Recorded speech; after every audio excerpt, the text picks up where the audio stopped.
Greetings everyone and fellow YouTubers, I'm the Big D, Duel's my name. Big D's Entertainment Rankings and Reviews. Back again with another list in movies from which they came out since I've been born. This time around we're doing 1994, 25 years ago. Now, I am going to be listing 12 movies. Now, some I include, I will do maybe one honorable mention, maybe. We'll see. But anyway, here we go. Number 12 is With Honors, starring Brendan Fraser and Joe Pesci. Now, although I've only seen this one time, but I do have a few memories of it in a way. But not too many, though. I want to try and watch it again if it ever gets shown again. Now, I do think the movie's good, but I actually kind of like it because, well, it has the song I'll Remember by Madonna in it.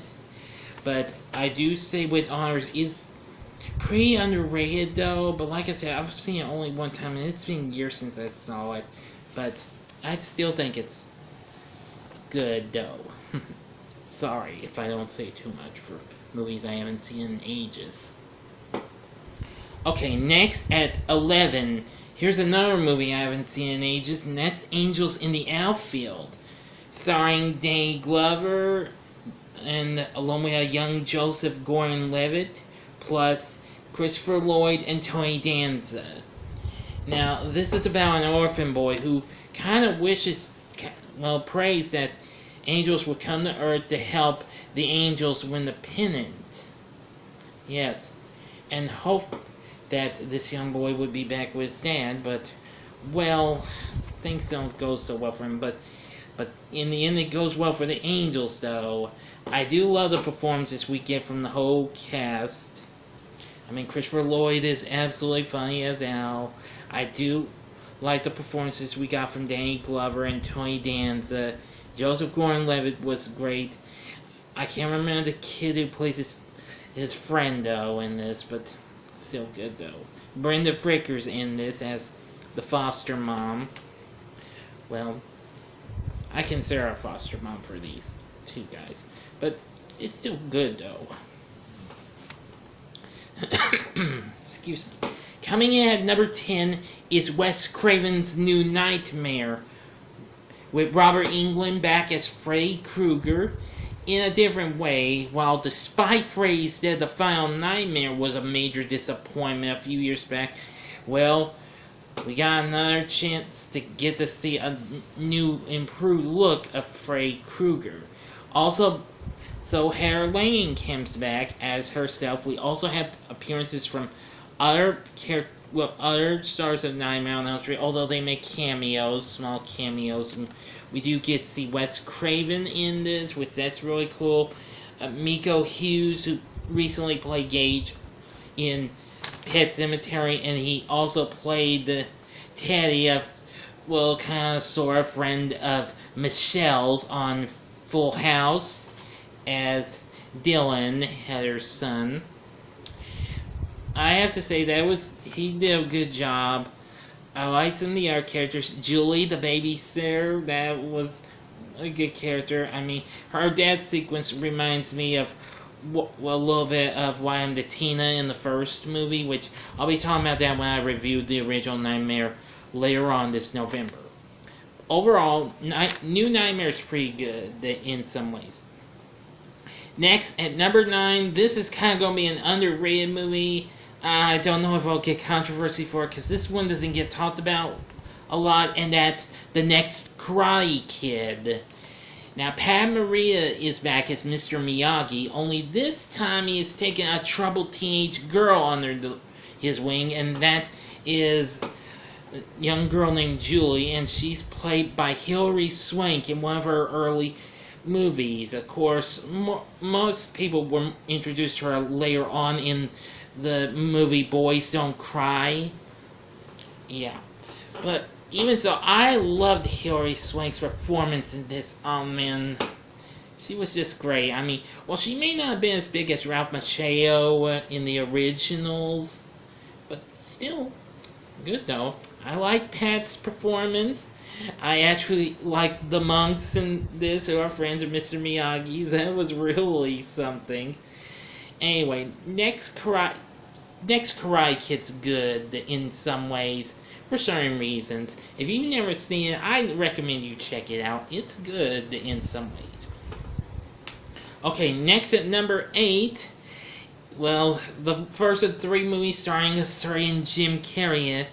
Well, this one would be one of my favorites, and that would be Ace Ventura, Pet Detective.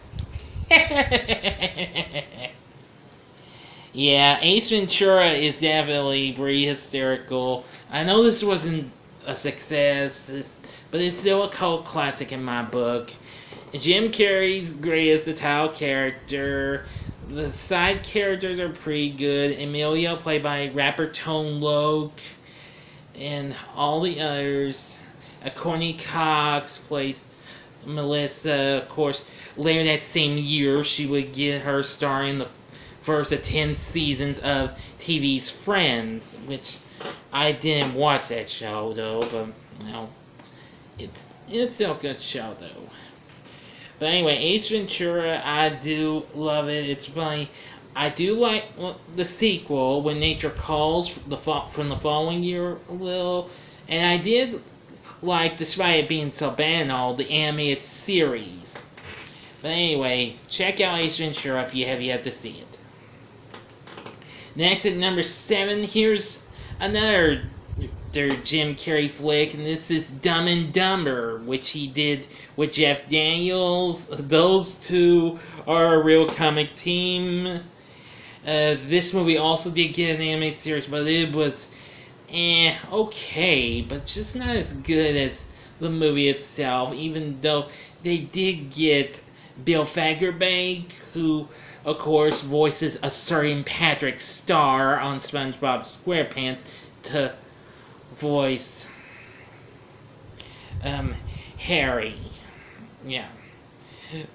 But anyway, the original movie, although I haven't seen it so long, is pretty funny. I do think it's kind of a pretty good comic. It has a real comic feel to it. Anyway, next at 6, oh boy, this could be a shock to y'all. And my number 6 movie is The Flintstones. Yeah, with John Goodman, Rick Moranis, Elizabeth Perkins, Rosie O'Donnell, Kyle MacLachlan, and Elizabeth Taylor. I gotta say, I did like John Goodman's portrayal as Fred Flintstone. Rick Moranis was good as Barney. And I did like Elizabeth Perkins portraying Wilma.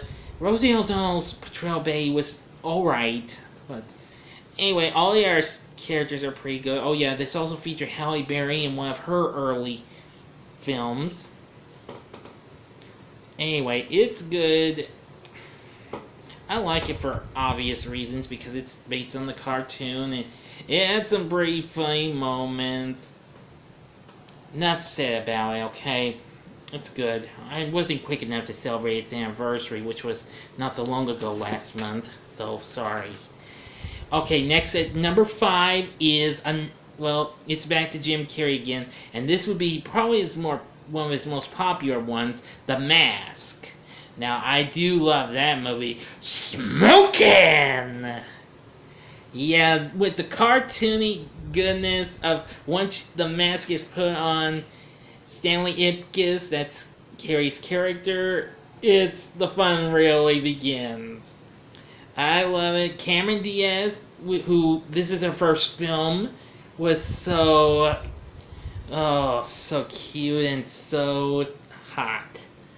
I loved her in this. It's pretty good. Like I said, the side characters are good too. Enough said. I love The Mask. The animated series isn't too bad either, but I haven't seen it in a long time. But it's still good though. Number 4 is True Lies, starring Arnold Schwarzenegger and Jamie Lee Curtis. Now, I liked Schwarzenegger in this. This is a real good movie. I've seen it once or twice recently. That's the only times I've seen it. But I do love the movie because it's got action, it's got fun. Aziz is a great villain. Also, this had Elijah Dushku in one of her early film roles. And oh yeah, Tia Carrere, who was also in Wayne's World, and I forgot to mention she was in Harley Davidson, the Marlboro Man's in this. Yeah, True Lies is pretty good. I'm kind of having thoughts about trying to get my hands on the game, but I don't know if I'll get it or not. But I've heard it. I've seen gameplay of it. It looks pretty cool. Okay, next at number 3 is The Santa Claus, starring Tim Allen. Yeah, this was a big hit for him. I actually saw him on Sunday Morning a couple days ago. You know, the show that airs on the I Network. They talked about him, and when this movie was number 1, it was the same time that Home Improvement, which of course he was starring in, was number 1, and at the same time he also had the number 1 best-selling book with his big book, Don't Stand Too Close to a Naked Man, which I've read most of it. Anyway, The Santa Claus is definitely one of my absolute favorite Christmas flicks. Got great performances. We got Wendy Crewson, Judge Reinhold, Eric Lloyd. I like David Krumholtz, who played Bernard, the head elf. And, well, the cast is just great. It's got good music. I'll be reviewing that later in the year. Possibly I'll do it in December, because that's, or November, somewhere when it celebrates its 25th anniversary. I'll be reviewing that along with the 2 sequels. Okay, next at number 2, here's another Disney movie. And, well, I know Robbie, Ogre Boy 1992, had this as his top movie. Sorry to disappoint you, man. But number 2 is The Lion King, which I recently rewatched at long last, just because I recently celebrated its 25th anniversary the other day. I absolutely love this movie. All the characters are great. Simba, Nala, both the kid and adult versions. Mufasa and Scar, is a great main villain. Let's see, Timon and Pumbaa are absolutely very funny characters. Love them. The hyenas, those are great, well, secondary villains. Or should I say baddies. Zazu's pretty funny too. The music's great. I hope I'll get to see the live action remake, which looks pretty good when it comes around next month. But I'm sure a lot of y'all have seen The Lion King. If you have not seen my review on it, check it out. Although it's mostly spoilers, so enough said. Okay, now here's an honorable mention. And, well, I kind of lost a little bit of interest in this movie, but I'm still going to do a 25th anniversary review on it. That'll be The Little Rascals. And this movie was great at first, but now, of course, I've kind of lost interest in it. It's based on the old Our Gang shorts. You may know who the Little Rascals are. Spanky, Alfalfa, etc., etc. But I'll be reviewing that later on in August. Now for number 1, I'm going to surprise you with this. Hello, my name's Forrest Gump. That's right, Forrest Gump, starring Tom Hanks, directed by Robert Zemeckis. I'll be reviewing that next month. I love Tom Hanks' portrayal. It's become my absolute favorite Tom Hanks movie of them all. I liked Robin Wright Penn, the grown-up version of Jean. I know she can be a little, at times. I like Gary Sinise as Lieutenant Dan. Sally Field as Forrest's mom. Enough said. I will talk more about this when I review the movie. So what's your favorite movie in 1994? Please feel free to let me know in the comments section.